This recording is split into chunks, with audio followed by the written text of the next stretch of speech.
everyone, my name is Teresa Madrigal. I am the stranding coordinator here at the Institute for Marine Mammal Studies. So I oversee the stranding department, and we respond to any reported dead, sick, or injured dolphins and sea turtles here in Mississippi. And we have a rehabilitation facility for both dolphins and turtles that need care. On March 21st, 2024, we released 3 Kemp's Ridley sea turtles in Biloxi. And the day prior, March 20th, we prepared these turtles for release. So to prepare for release, we do apply a pit tag, which is like a microchip that you would put into your cat or your dog. And then we also do put metal tags on their flippers. And this is so that if the animal is ever captured again, or washes up dead, or is found nesting on a beach, we can identify where that animal came from. So if it's been in our facility, if it's been in other facilities, they're able to use those identifiers to mark where that animal is.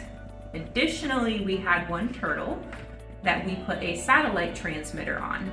So this is a device we attach to their shell. The top part of their shell is called their carapace. And so what we do is we prepare that area to have that transmitter applied, and then we epoxy it to the shell, and then provide a coat of anti-fouling paint. And this is to keep the device on as long as possible for that animal.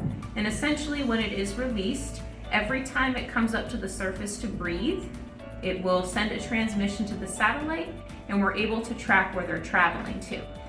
The satellite tags enable us to determine how these animals are utilizing the habitat here in the Mississippi Sound.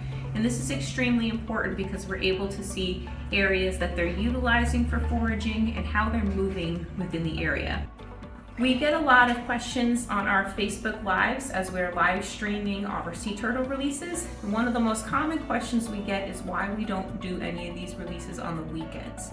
So typically when we release a sea turtle, this is a collaborative effort with our state and federal partners to make the best decision for these animals.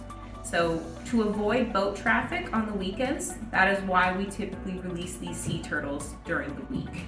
As you can see, our most recent patient here, she came in from Alabama, and this is a typical boat strike injury that you would see on an animal. So we spend a lot of time and effort and care putting into the rehabilitation of these animals, and we want to see the best success possible.